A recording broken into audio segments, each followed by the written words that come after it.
নদীর অববাহিকায় নাকি সভ্যতা গড়ে ওঠে, আর সভ্যতার আধুনিক রূপ শহর। এমনই এক শহর দেখব আজ আমরা, যা কিনা দাঁড়িয়ে আছে পুরাতন ব্রহ্মপুত্র নদের পাশেই।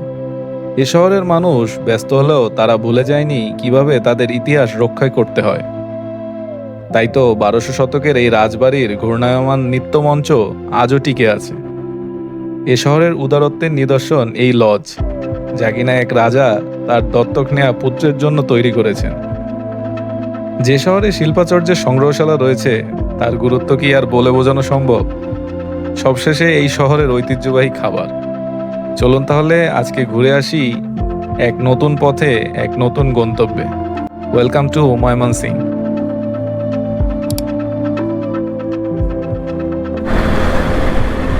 হ্যালো ডিয়ার অডিয়েন্স, ফুলের সুবাস দিয়ে স্বাগতম জানাচ্ছি আপনাদেরকে আমার চ্যানেলের আরেকটা নতুন ভিডিওতে। আবহাওয়াটা অসম্ভব সুন্দর। আজকে কোনো আরেকটা শুক্রবারে আমরা বের হয়ে পড়ছি একটা নতুন জেলার সন্ধানে। আগেই বলে দিচ্ছি, থাম্বনেল থেকে আপনারা বুঝেই গেছেন আজকে আমাদের গন্তব্য ময়মনসিংহ জেলায়। আশা করি ময়মনসিংহ জেলার অ্যাটলিস্ট 3-4টা প্লেস সুন্দর মতো কভার করে ভালোভাবে যেন ফিরে আসতে পারি, সেই দোয়া করবেন ভিডিও শুরুতেই আপনার কমেন্ট দিয়ে। আর চলেন যেতে থাকি এত সুন্দর আবহাওয়ায়। সকালে একটু কষ্টই লেগে গেছে ট্যাঙ্কিটা ফুল করাইতে। আগে যেখানে 1600 টাকায় ট্যাঙ্কি ফুল হয়ে যেত, এখন 2000 টাকা লাগতেছে। সমস্যা নাই, আমরা আস্তে ধীরে সব কিছু গুছাই আমাদের জার্নিটা ভালোভাবে আগায় নিয়ে যাব। আশা করি জেলার ভিডিওগুলো আপনাদের ভালো লাগতেছে। আমরা দেখতে দেখতে 3টা জেলা তো কভারই করছি। টাঙ্গাইলে তো আমি থাকি, গাজীপুরে তো আমি থাকি। এরপরে হলো আপনার গতবার গেলাম টাঙ্গাইলটা একটু মন মতো কভার করতে পারি নাই, কিন্তু আমরা আজকে আশা করি ময়মনসিংহ টুকটাক কভার করব। ভালোই ঘুরতে তো ভালোই লাগতেছে, আপনাদেরকে নিয়ে ঘুরতে আরো বেশি ভালো লাগতেছে। দেখা যাক কত দূর কি করতে থাকি। তবে ময়মনসিংহের এই রোডে আসতে পারেন, আবহাওয়া সুন্দর থাকলে কত সুন্দর ফুলের যে একটা আপনার স্বাগতম জানাবে, শুভেচ্ছা, সেটা একটা মানে নস্টালজিক ভাইব আপনি পেয়ে যাবেন। আমরা ড্রোন উড়াবো, সামনে যে নাস্তা করার সময় দেখি ড্রোন উড়ায়। ওদিকের রোডের অবস্থা কেমন? এদিকের রোডে মেলা ঘুরছি, আমার অনেকগুলো ভিডিও আছে, আপনারা দেখতে পারবেন চাইলে। ডেসক্রিপশন বক্সে লিঙ্ক দেওয়া থাকবে বা ভিডিওর শেষেও লিঙ্ক দেওয়া থাকবে। সকাল সকাল রোডে ঘাটে ভালোই ট্রাকের চাপ। চলেন আমরা আস্তে আস্তে আমাদের গন্তব্যের দিকে এগিয়ে যেতে থাকি। বর্তমানে আমরা আছি রাজেন্দ্রপুর চৌরাস্তায়। এখান থেকেই রাজেন্দ্রপুর ক্যান্টনমেন্ট। এখানেরও অনেকগুলো সুন্দর সুন্দর জায়গা আছে। সামনে নুহাসপল্লী আছে, এরপর সাফারি পার্ক আছে, আর হইল ভাওয়াল জাতীয় উদ্যান আছে। সাফারি পার্কের ভিডিওটা তো রিসেন্টলি অনেক মানুষ ভালোবাসা দিছেন, নুহাসপল্লীও দিছেন। আজকে দেখা যাক ময়মনসিংহ জেলার মানুষজনেরা কীরকম ভালোবাসা দেয় তাদের ভিডিওতে। তাহলে আর কথা না বাড়াই, চলেন আস্তে ধীরে আমরা যেতে থাকি।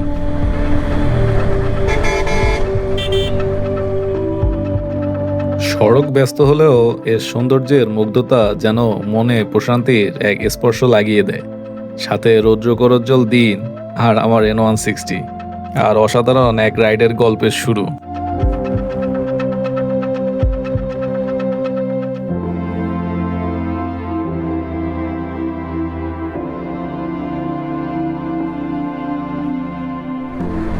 হাইওয়েতে রাইডের শুরুতে আপনাদের জন্য একটা ছোট সাজেশন থাকতেছে আমার পক্ষ থেকে। কখনো মানে বাইক নিয়ে শুরুতেই রাইড করলে একটু চেষ্টা করবেন প্রথম 30-40 কিলো রিল্যাক্সে রাইড করার, যাতে ব্রেনটা আপনার সেট আপ হয় আর কি। যারা নতুন রাইডার, যারা পুরাতন তাদের তো কথাই নাই, তারা তো জানেনই সব কিছু ভালো মতো।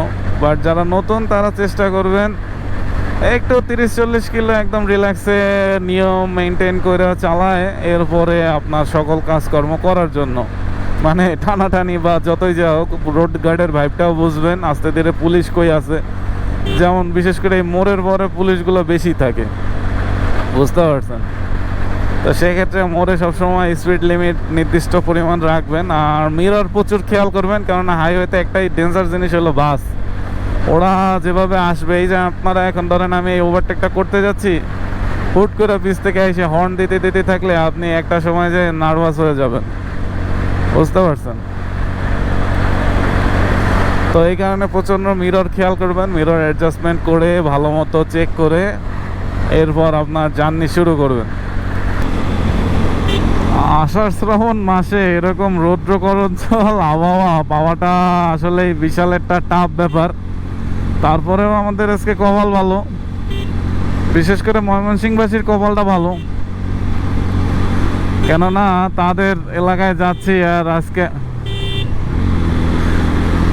তাদের এলাকায় যাওয়ার সময় আবহাওয়াটা আপাতত মোটামুটি ভালোই আছে। জেনারেলি আমি এই হাইওয়েতে উঠলে এতটাই মেঘ করে আসে আর বৃষ্টির দেখা পাই যে বলার মতো না। যাই হোক, আমরা এখন আছি ফুলবাড়িয়া মুক্তাগাছা, এখনো 45 কিলো, আমাদের একটু নাস্তা করতে হবে। তবে ঢাকা ময়মনসিংহ হাইওয়েটা প্রচুর রিস্কি, এতটাই রিস্কি যে মানে বলার মতো না। কোন বিষয়ে রিস্কি সেটা হলো আপনার এই যে দেখেন উল্টো পথে কিভাবে দাই দাই করে সে আসতেছে, নাই নাম্বার প্লেট নাই কোনো কিছু। এগুলো মূলত হইলে এই যে গার্মেন্টস টার্মেন্টস আছে না আশেপাশে, এইসব গার্মেন্টসের আপনার কি বলে বাস, মানে শ্রমিকদের দিয়ে আসে নিয়ে আসে তা করুক, বাট কিন্তু আপনার একটা ন্যূনতম নাম্বার প্লেট বা নির্দিষ্ট সাইড দিয়ে তো যাওয়া লাগবে না, এত বড় একটা বাস। এখন যদি সাপোজ আমি ওই সাইড দিয়ে উঠতে যাই না দেখি, তাহলে বুঝতে পারতেছেন কি অবস্থা হবে। এই দেখেন অবস্থাটা, মানে কোনো নাই, কোনো আর একে কথা তো বাদই দেন, এরা কাঁঠাল বললে আপনার ঢুকাই দিতে পারলে বাসে, বুঝতে পারছেন? ল্যাঙ্গুয়েজ খারাপ হয়ে যাইতেছে, বুঝতেই পারতেছেন কি অবস্থা।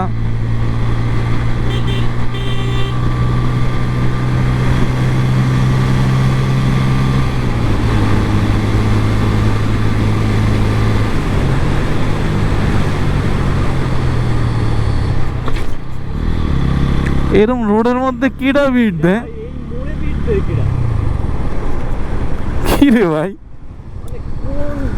এটা কি ছিল ভাই? না আমি স্লো করতে পারতাম, কিন্তু আমি ভাবছি কি জানিস, ওই ভিট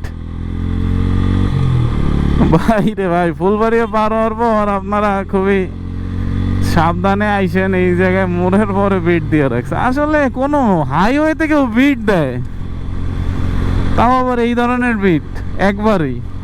আরে নিয়ম, আরে নীতি, কোন দেশে বাস করতেছি আর কোন দেশে জন্মাইছি জানি না, হয়তো আমার ড্রাইভিং স্কিলে কোনো ভুল আছে, সেটা হলো আপনারা জানান। তবে N160 সাসপেনশন খেলে দিছে হাইওয়েতে, ওকে এরকম টাফ বিট দিয়ে রাখছে। কি একটা অবস্থা, হায় রে! সেই দেশে আর অটো আর বাস নাম্বার সহ চলবে এটা আপনি আশা করেন কিভাবে, তাই না? হাউ রিডিকুলাস, আমি আসলে বুঝতেছি না, কিছু বলার নাই। যাই হোক, যারা এই রোডে আসবেন খুবই সাবধানে চলবেন। আপনারা তো দেখতেই পারলেন আপনাদের চোখের সামনে কি একটা অবস্থা হইল। বাট রাস্তাঘাট সুন্দর, কিন্তু নিয়ম নীতি সুন্দর না আর কি, যেটা সত্যি কথা। নিয়ম নীতিটা যদি সুন্দর হইতো, খুবই ভালোভাবে আগায় যেত আমাদের দেশটা। হবে, আমরা আশা রাখি। আশা ছাড়া তো কোনো কিছুই সম্ভব না, সব কিছুই একদিন ঠিকঠাক হবে। আস্তে আস্তে নিয়ম নীতি সবাই মানা শুরু করবে। হাইওয়েতে মাঝে মধ্যে রোড ফাঁকা থাকলে মনে হয় কি জানেন, যে গাড়ির গতি কমে গেছে, তখন কিন্তু ভুলেও গতি টতি বাড়াবেন না। দেন কত স্পিডে আসতেছে ও,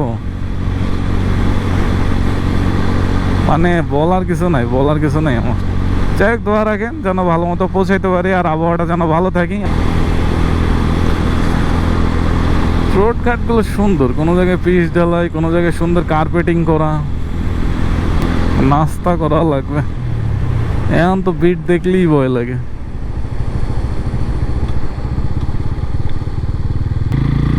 ব্রিজটা সুন্দর, আল্ট্রার চোখে দেখেন কিছুক্ষণ, ভালো লাগবে। আমি ততক্ষণে আগাইতে থাকি।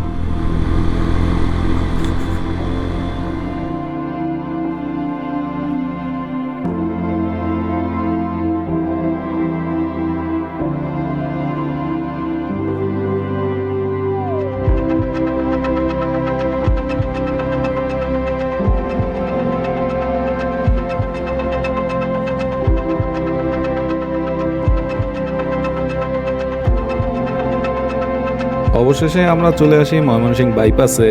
এখন একটু নাস্তা করতে হবে, এরপরে আমাদের গন্তব্য শুরু হবে মুক্তাগাছার উদ্দেশ্যে।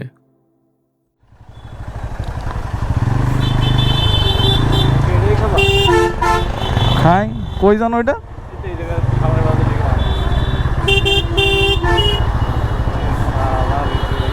একটু বেঁকে দেবা, আমি একটু ঢুকে যাই, নাস্তা করবো।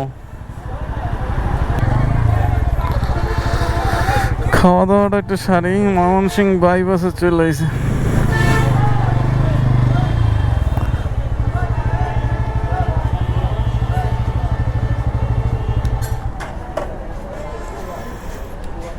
ময়মনসিংহ বাইপাস দেখে বোঝাই যাচ্ছিল কত হাজার মানুষকে গন্তব্যে পৌঁছে দেওয়ার দায়িত্ব এর কাঁধে। একদিকে শহর তো আরেকদিকে অন্য গন্তব্য, সবকিছুর মেলবন্ধন যেন এই এক জায়গাতেই।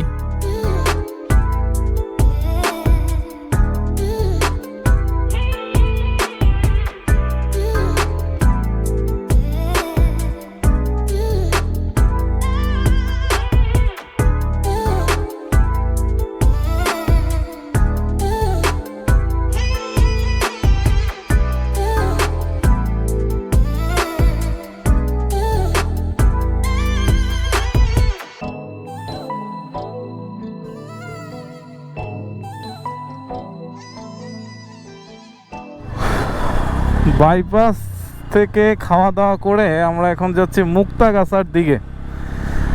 আপনারা মোটামুটি দেখতে পাচ্ছেন এখানকার, এটার কি কয়, চৌরাস্তা নাকি নাকি বাইপাস না? ঢাকা বাইপাস না ময়মনসিংহ বাইপাস? ময়মনসিংহ শহর হলো হাতের ডান সাইডে, মানে সোজা আর কি, গোল চত্বর আছে। আর এখন যাচ্ছে আমরা মুক্তাগাছা, এখান থেকে 20 কিলো। চলেন যাই আস্তে পারেরা প প ও বারেরা। একটু ম্যাপটা সেট করে দেখতি যে ঠিক দিকে যাচ্ছে কিনা। মুক্তাগাছা জমিদার বাড়ি। তো রিল্যাক্সে চালাই, গাড়া ঠান্ডা করি, প্রচন্ড রোদ। তো ঠিক দিকেই যাচ্ছি, এখান থেকে 20 কিলোমিটার রাস্তা। আমরা টার্গেট নিচ্ছি 3টা থেকে 4টা প্লেস। আগে হলো মুক্তাগাছা জমিদার বাড়ি, এরপর হইলো আপনার জয়নুল আবেদিন পার্ক, অ্যান্ড হইলো পরে আপনার ইসে যাব, কি বলে, মন্ডা খাইতে যাব। আর সে লাস্ট হইলো শশী লজ নামে একটা জায়গা আছে। দিন দিন কেন জানি মনে হইতেছে না যে জমিদার বাড়ির রিভিউ রয়ে যেতেছে, বাট আমি কিন্তু এমন না রে ভাই। আসছি ময়মনসিংহে ঘোরার জায়গায় খুঁজে এগুলো পাইছি, আর কি করবো বলেন। রোডটা ছোট, এতক্ষণ হাইওয়েতে চালাইছি, তো হাইওয়েতে চালানোর পরে হুট করে এরকম 1 লেন রোডে চালাইতে হইলে আগে একটু অ্যাডজাস্ট হবেন, ওরকম যেরকম বলছি। এরপর মানে লিমিটেশনে চালাবেন। মুক্তাগাছার গাড়িগুলো সব এই সাইড দিয়ে চলে যায়। আগে যখন গাজীপুরে থাকতাম তখন, মানে গাজীপুরে যখন আসি তখনও দেখি যে এই সাইড দিয়ে মুক্তাগাছার রোডটা আলাদাভাবে চলে গেছে, মানে মুক্তাগাছার গাড়িগুলো আলাদাভাবে গেছে। পালঙ্কি রেস্টুরেন্ট, বাইরে আমার লাইফের সাথে এই পালঙ্কি রেস্টুরেন্টের একটা কাহিনী আছে। যারা আমার কক্সবাজারের ভিডিওটা দেখেন নাই তারা এই দেখে আসতে পারেন, ডিসক্রিপশন বক্সে লিঙ্ক আছে, তখন দেখলে বুঝতে পারবেন যে এই পালঙ্কির সাথে আমার সম্পর্কটা কেমন কি ছিল।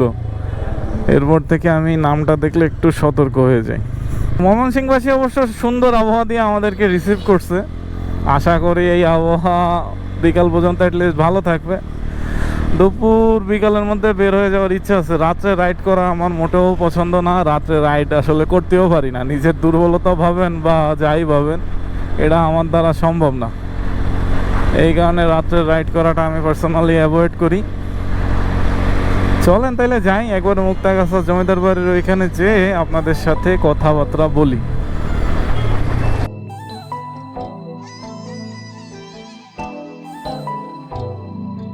ময়মনসিংহ থেকে মুক্তাগাছা যাওয়ার রোডটার অবস্থা বেশ ভালো, আর রোড ভালো তো রাইডারও খুশি।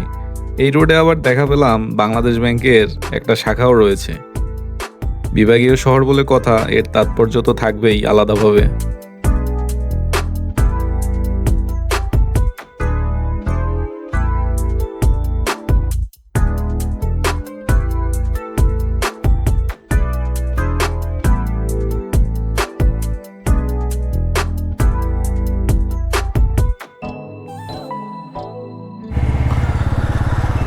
আমরা মুক্তাগাছা থেকে ম্যাপ সেট করে ভিতরের দিকে ঢুকছি। এখানে কিছু মন্দির আছে, শ্রী শ্রী রাধা গোবিন্দ মন্দির। হ্যাঁ, আসবো না, সমস্যা কি, যাওয়ার সময় ঢুকবো না। সুন্দর সুন্দর স্থাপনা আছে এই জায়গায়। আসলে একটা জিনিস ভালো যে পুরানো যে জমিদারি বিল্ডিংগুলো বর্তমান সময়ে বিভিন্ন প্রশাসনিক কাজে ইউজ হয়, তো ভালোই লাগে। অ্যাটলিস্ট সংস্কার হওয়া, মেনটেন করে রাখার মধ্যে থাকে। এই হলো মুক্তাগাছা জমিদার বাড়ি, কিন্তু পার্কিং কাহা করেঙ্গে?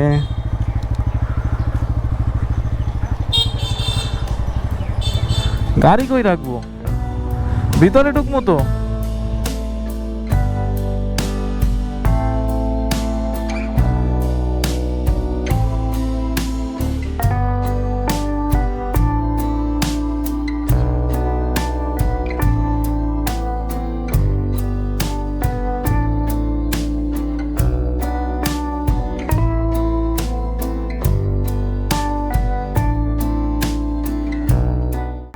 ৮ আনি জমিদার বাড়ি, যা কিনা মুক্তাগাছার রাজবাড়ি, বাংলাদেশের ময়মনসিংহ জেলার মুক্তাগাছা উপজেলায় অবস্থিত একটি প্রাচীন জমিদার বাড়ি।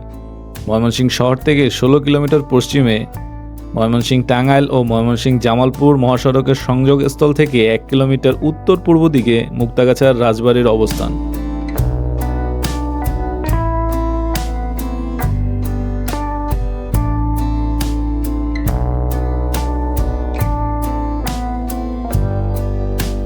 সতেরোশো ৫৭ খ্রিস্টাব্দে পলাশীর যুদ্ধ শেষ হওয়ার পর নানা কারণে শ্রীকৃষ্ণ আচার্য চৌধুরীর ৪ ছেলে বগুড়া থেকে আলাপ সিং এসে বসবাসের জন্য সিদ্ধান্ত গ্রহণ করেন। শ্রীকৃষ্ণ আচার্য চৌধুরীর এই ৪ ছেলে হচ্ছে রামরাম, হররাম, বিষ্ণুরাম ও শিবরাম। বসতি স্থাপনের আগে তারা এ পরগনার বিভিন্ন স্থানে ঘুরে ফিরে দেখেন এবং বর্তমান মুক্তাগাছা এলাকায় বসতি স্থাপনের জন্য মনস্থির করেন।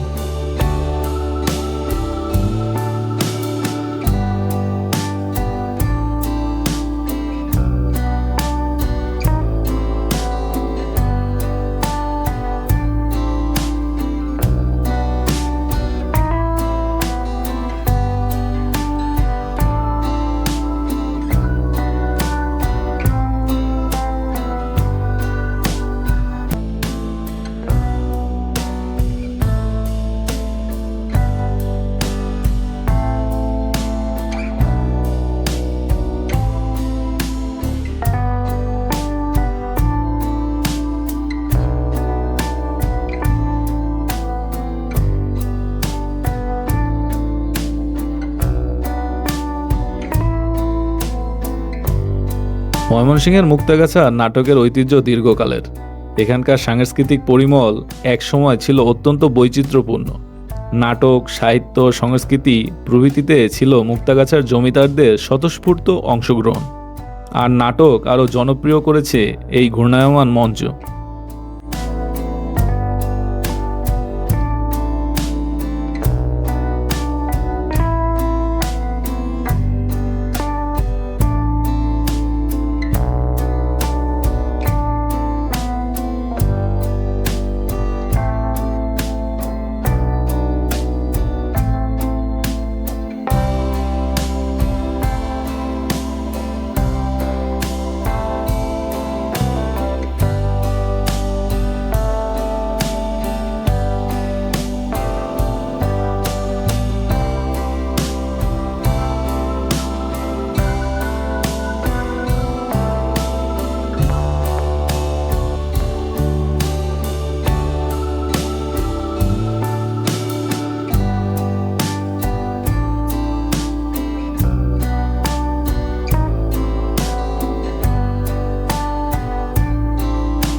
মুক্তাগাছার জমিদারের একজন হরেরাম।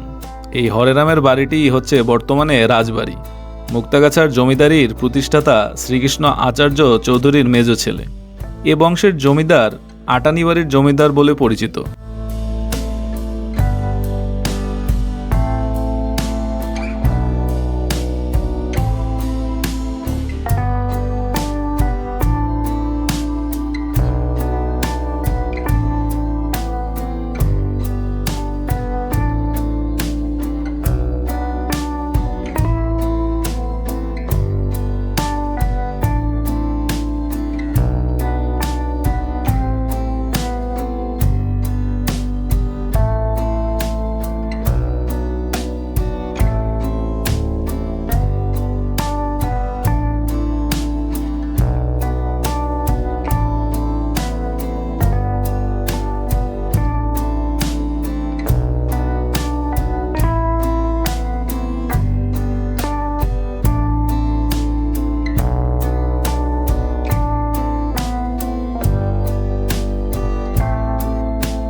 বের হইলাম মুক্তাগাছা জমিদার বাড়ি দিয়ে। এর পাশেই একটা শ্রী শ্রী রাধা গোবিন্দর মন্দির দেখলাম, মন্দিরটা খুবই সুন্দর।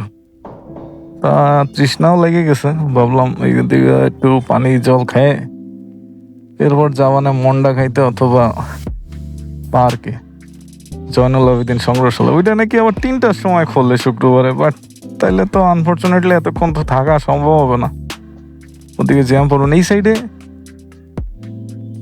ভালোই পুরনো স্থাপনাগুলো আছে, এই যে আরেকটা স্থাপনা, ওই সাইডে আরেকটা স্থাপনা ভালো। চলেন তাইলে দেখি জয়নুল আবেদিন পার্কে যাই, ওইখানে যাই দেখা হবে আপনাদের সাথে।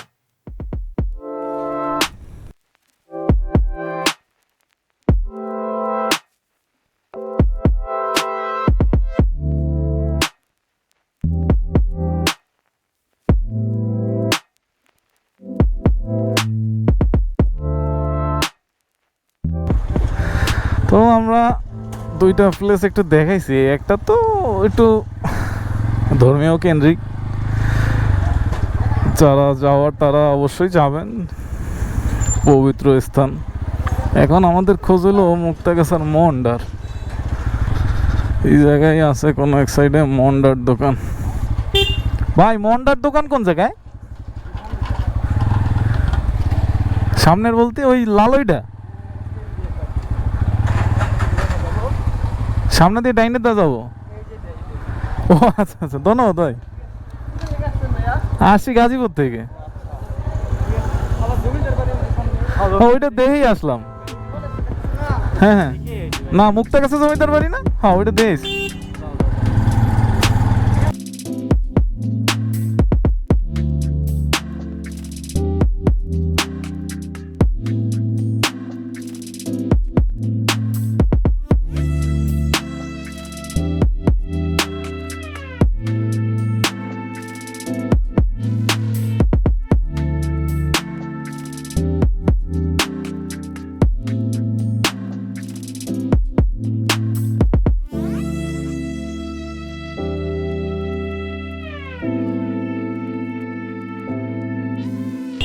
তো ঘোরাঘুরিও একটু হইলো, হালকা পাতলা পেট পূজা হইলো, মন্ডাও খাইলাম একটু নিচিও বাসার জন্য, কারণ বাসায় তো অপেক্ষা করে থাকে কখন যাব। এটা হলো মুক্তাগাছা, আর এটা হলো মুক্তাগাছার মহারাজা রোড। এই রোড ধরে আসলেই আপনি পেয়ে যাবেন হইলো মুক্তাগাছা জমিদার বাড়ি আর মন্ডার দোকান। আর একটু ছাড়ায় মন্ডার দোকান তো দেখাইলামই আপনাদেরকে। এখন আমাদের গন্তব্য হইলো শশী লজ আর জয়নুল আবেদিন পার্কের ওইখানে। বাট সমস্যা হলো জয়নুল আবেদিন পার্কের ওই সংগ্রহশালা নাকি খুলতে খুলতে 3টা বাজে। দেখি চলেন আগে শশী লজটা ঘুরি, এরপর আমরা জয়নুল আবেদিন পার্কে যাব, সেখানে গিয়ে খোঁজ নেব সংগ্রহশালার কি অবস্থা। বাকৃবিতে যাব না ভাই, কেননা পার্সোনাল লাইফে কৃষি নিয়ে এত রিলেটেড, এখন বাকৃবি ঘুরে দেখার মতো এনার্জিও নাই। বাকৃবিতে গেলে অনেকের সাথে আবার দেখাও করতে হবে, বোঝেনি তা যে যেই লাইনে কাজ করে সে সেই লাইনে তো যোগাযোগ বা নিজের শুভাকাঙ্ক্ষী থাকেই, সেখানে না গেলেই সমস্যা, মন খারাপের একটা বিষয় থাকে। তাই আমরা বাকৃবিটা বাদ রাখছি। কোনো একদিন আসলে আমরা বাকৃবির সৌন্দর্য আলাদাভাবে ঘুরে ঘুরে দেখাবো। আর বাকৃবি তো একটু জায়গা না, অনেক বড় জায়গা। এই সাইডেই হলো জামালপুরের ওই রোড যা দেখলাম। এখন আমরা আবার যাচ্ছি হলো ময়মনসিংহের দিকে, মানে শহরের দিকে। চলেন তাইলে যেতে থাকি আমাদের নেক্সট ডেস্টিনেশনের দিকে। গরম লাগতেছে প্রচণ্ড, বাট কিছু করার নাই, ভিডিওর জন্য আবহাওয়া এরকম থাকাটা দরকার। চলেন তাইলে যেতে থাকি আমাদের আজকের গন্তব্যের দিকে। চিন্তা করেন দুনিয়া কত আপডেট হয়ে গেছে। এখন মানুষের ভিডিও দেখে আইসেই আমরা আরও চেষ্টা করতেছি সেই সিম্পলেসের ভিডিও বানানোর জন্য, বাট একটু আপগ্রেড বা ভালোভাবে ড্রোন শট বা ভয়েস ওভার যাই বলেন না কেন। মানে এখন কম্পিটিশন কোন লেভেলে গেছে, যদি আপনি ক্যারিয়ার হিসেবে নিতে চান। আমার এটা ক্যারিয়ার হিসেবে না, এটা আমার হবি থেকে যদি টাকা আসে আর সেখান থেকে যদি মানুষ একটু এন্টারটেইনমেন্ট পায় তাহলে খারাপ কি, সমস্যা নেই। এই কারণেই আমার এগুলা করা, নাইলে ঘুরতেই আসতাম শুধু। ওর এই সাইডে শহীদ মিনার আছে, মুক্তাগাছা যাইতেই দেখা যাবে, সুন্দর। স্কাউট প্রশিক্ষণ কেন্দ্র। এই যে ভালোই, ময়মনসিংহ অনেক বড়, ঘোরাঘুরির অনেক জায়গা আছে, দেখলেই বোঝা যাচ্ছে। গ্লাসটা আনতে ভুলে গেছি, গ্লাসটা আনলে বাইজার খুলে একটু চালানো যায় তো। এই যে জামালপুর এই সাইডে বোঝাই যাচ্ছে যে রাজীব পরিবহন যাচ্ছে।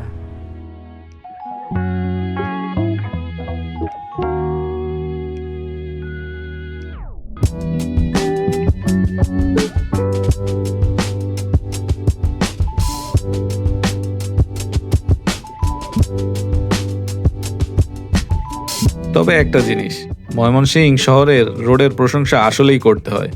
মহাসড়ক সহ শহরের মধ্যে কোথাও ভাঙা রোডের দেখাই পেলাম না। গন্তব্য এখন আমাদের শশী লজের দিকে, যার উদারত্বের কাহিনী সেখানে গিয়েই বলছি। আর এ শহরে আসলে মনটা কিন্তু অবশ্যই খেতে হবে। আর ফ্যাক্ট এটা না, ফ্যাক্ট হলো নেক্সট ট্যুরের জন্য সাবস্ক্রাইব করে ফেলায়েন। এবার কিন্তু লং ট্যুরে নিয়ে যাব আপনাদেরকে, আশা রাখছি আর কি।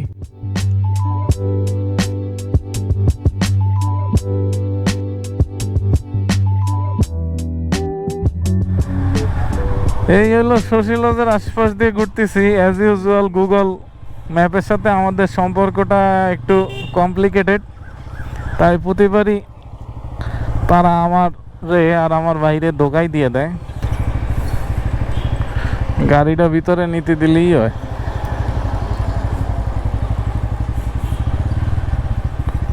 রাখবো কই, কোন জায়গায় রাখবো? এই জায়গায় রেখে দিই, বাইরে একদম খোলা ময়দান, এই সাইডে রেখে দিই।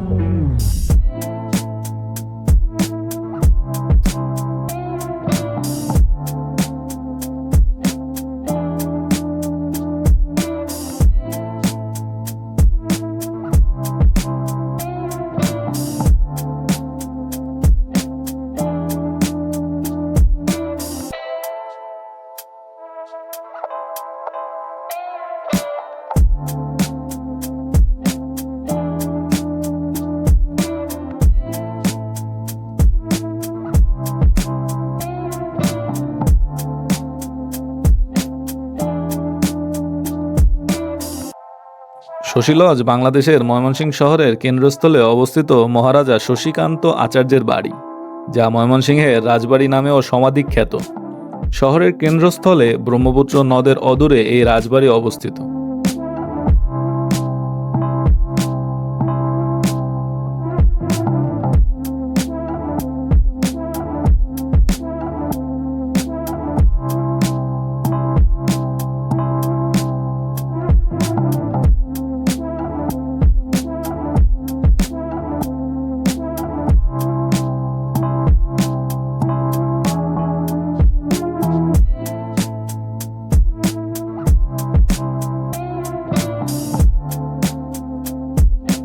সত্যি বলতে প্রতিটা শহরেরই কিছু ঐতিহাসিক জমিদারি স্থাপনা থাকে, কিন্তু এই শশী লজ একদম আলাদা।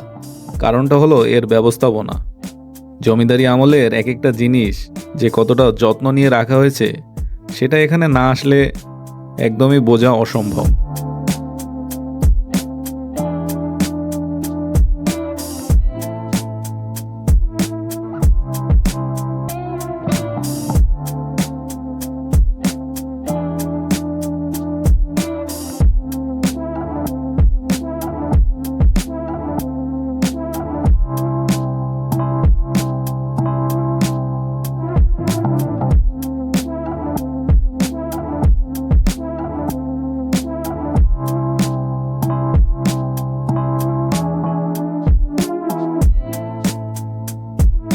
মুক্তাগাছা জমিদারির প্রতিষ্ঠাতা শ্রীকৃষ্ণ আচার্য চৌধুরীর তৃতীয় উত্তর পুরুষ রঘুনন্দন আচার্য চৌধুরী নিঃসন্তান ছিলেন।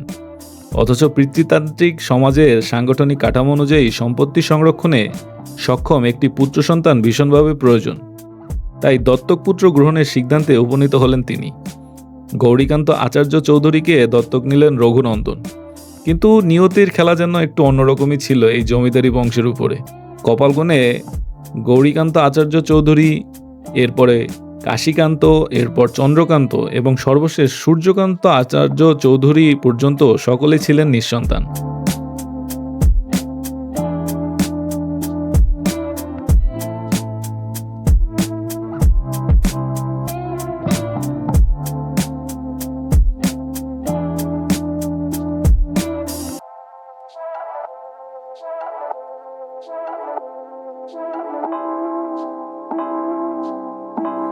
সর্বশেষ সূর্যকান্ত আচার্য চৌধুরী শাসনামলে ব্রহ্মপুত্র তীরবর্তী জনপদে যুক্ত হলো সোনালী মাত্রা।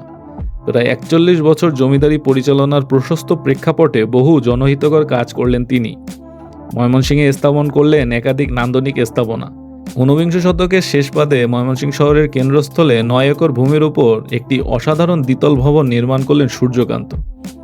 নিঃসন্তান সূর্যকান্তের দত্তক পুত্র শশীকান্ত আচার্য চৌধুরীর নামে এই ভবনের নাম রাখা হলো শশী লজ।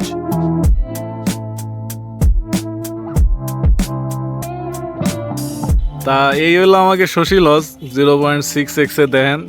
এর সাথে মুক্তাগাছা জমিদার বাড়ির মনে হয় কোনো একটা কানেকশন আছে, সেটা আমি ভয়েস ওভারে বলতেছি। বাট আনফর্চুনেটলি এত সুন্দর একটা জায়গা, বাট কপাল আমার ড্রোন কিনলে এইসব জায়গায় নাকি ড্রোন উড়াইতে দেয় না। হয়তো মন্ত্রণালয়ের আওতাধীন, তো এই কারণে এরকমটা। তবে একটা জিনিস ঠিক, এখানে আসলে জমিদার বাড়ির একদম প্রকৃত ছোঁয়া পাওয়া যায়। ভিতরের বিভিন্ন নানা স্থাপত্য শৈল, বিভিন্ন জিনিসপত্র একদম তৎকালীন আমলের জমিদারি বাড়ির একটা রিয়াল ভাইব দেয়। চলেন তাহলে আমরা আমাদের নেক্সট ডেস্টিনেশনে যাই।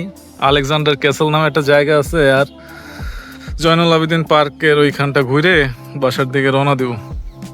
ওকে, আর সাবস্ক্রাইব করেন, আর আপনার জেলায় দাওয়াত দিয়েন, দেখি কোন জেলার দাওয়াত বেশি আসে। চলেন তাহলে। মানে গুগল ম্যাপের উপর ভরসা করলি একদম নিশ্চিত কোন জায়গা দিয়ে নিয়ে আসতেছে, যে রোডে কোনো মানে মানুষ আসে কিনা, চলাফেরা করে কিনা। যাই হোক, শশীলজ থেকে বের হওয়ার পর আমাদেরকে একটু ময়মনসিংহের হালকা বৃষ্টি স্বাগতম জানাচ্ছে। আমরা এখন জেলা প্রশাসকের কার্যালয়, পুলিশ সুপারের কার্যালয়ের মধ্য দিয়া যাচ্ছিল আলেকজান্ডার ক্যাসেলের দিকে। ওরে কত সুন্দর এটা, এটা মানে আদালত। মামা আলেকজান্ডার ক্যাসেলে যাবো কেমনে? হ্যাঁ, এই সাইড দিয়ে যাওয়া যায়?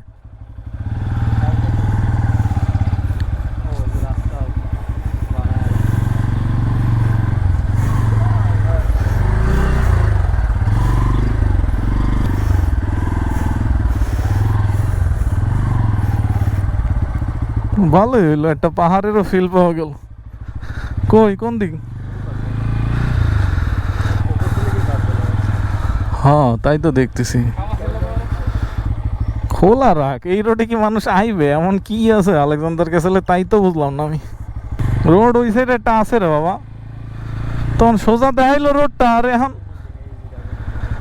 এই আলেকজান্ডার ক্যাসেল, এই হইলো আলেকজান্ডার ক্যাসেল। তা আসার যা রোড আর যা স্থাপনার গুরুত্বপূর্ণতা, সেটা আসলে আমি জানাইলে পর আপনারা বুঝতে পারবেন যে এখানে আসবেন কি আসবেন না, এই আর কি। এই জায়গায় আর কি ঢুকমুরে।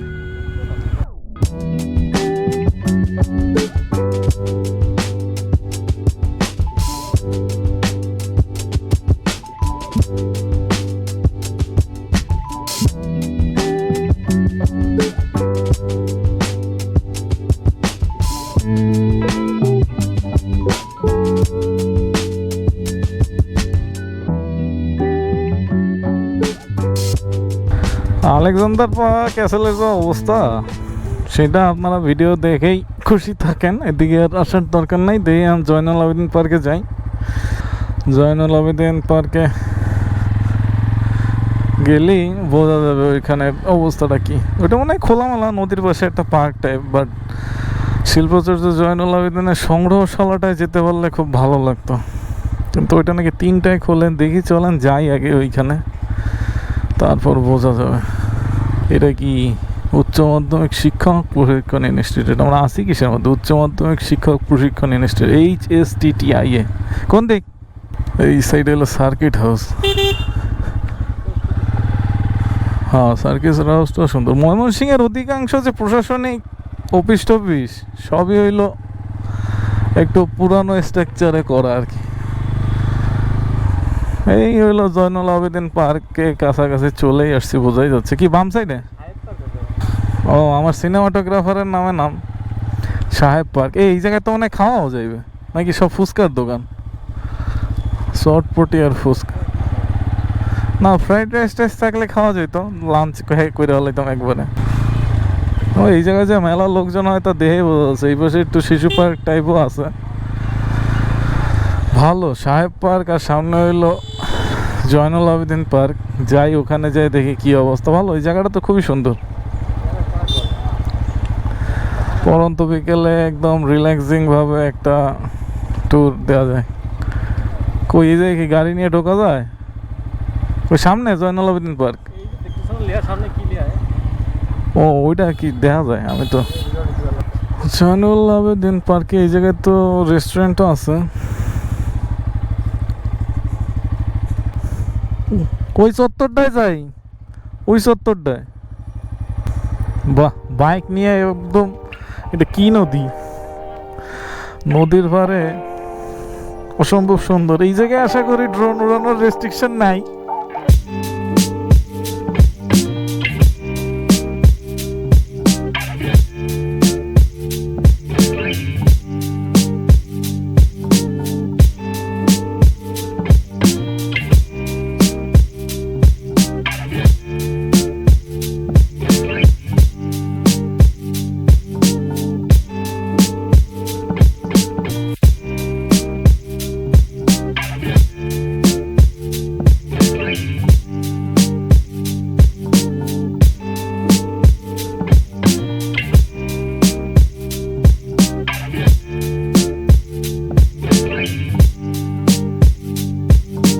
সারাদিনের রোদের কড়া তাপে ঘুরে যখন এত সুন্দর একটা জায়গায় আসবেন, তখন এ শহরকে মন থেকে ধন্যবাদ দিতে একটুকু কৃপণতা দেখাবেন না আপনি। আসলেই ব্রহ্মপুত্র নদের পাশের এই শীতল মন জুড়ানো বাতাসের স্পর্শে একটা কথাই বলতে চায় যেন, যে সভ্যতা তুমি গড়ে দিয়েছ সে আসলেই তোমার মান রেখেছে।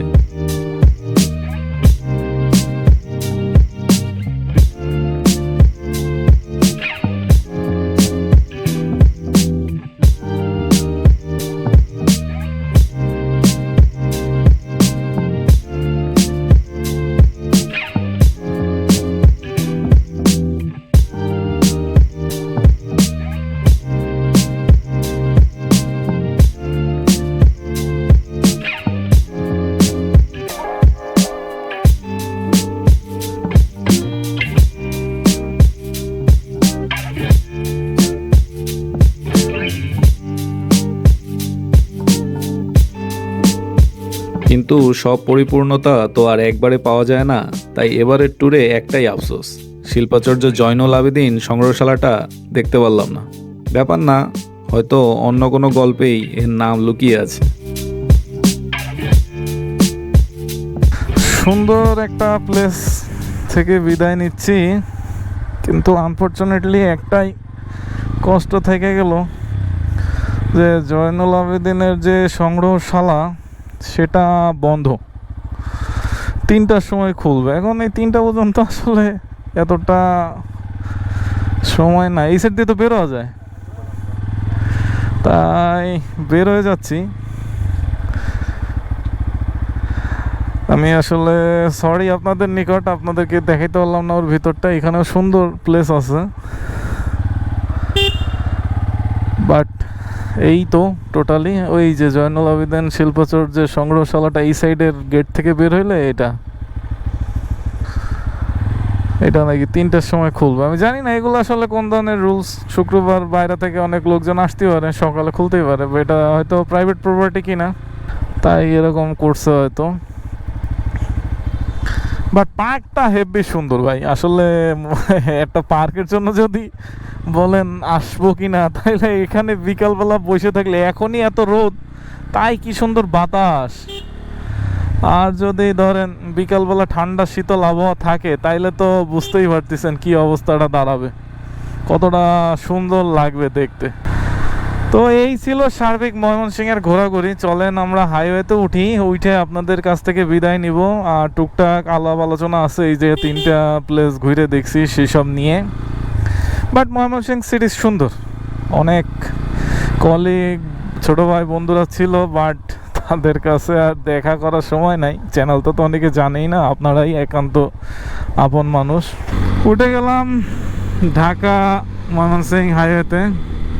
এখন দেখি কতক্ষণ সময় লাগে। একটা 42 বাজে, অত তাড়াহুড়া নাই, রিল্যাক্সে যাব।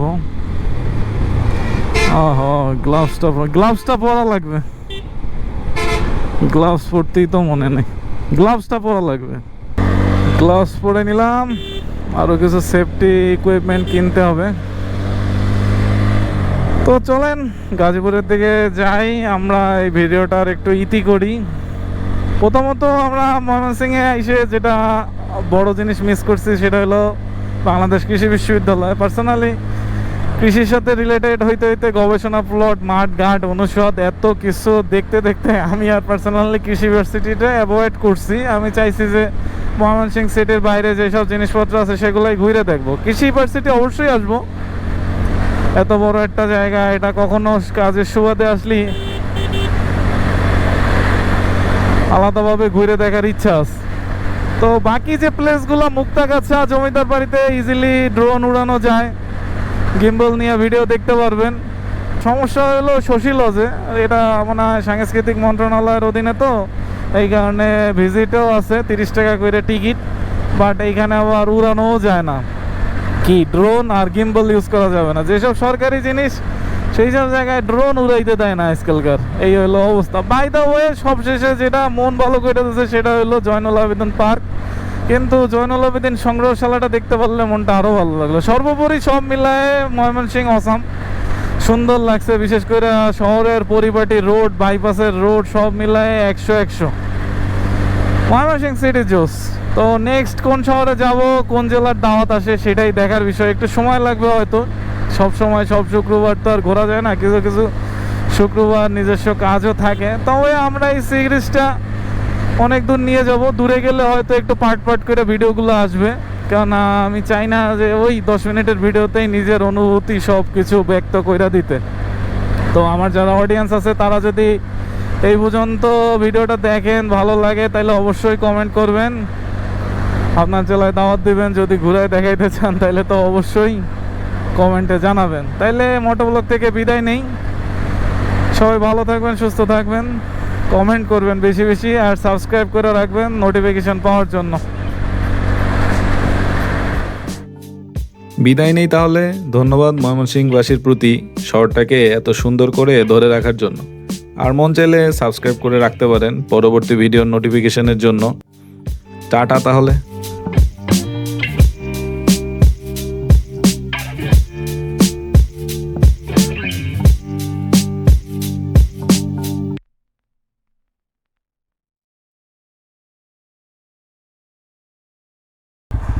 জোস লাগতেছে, মধ্য দিয়ে যাই।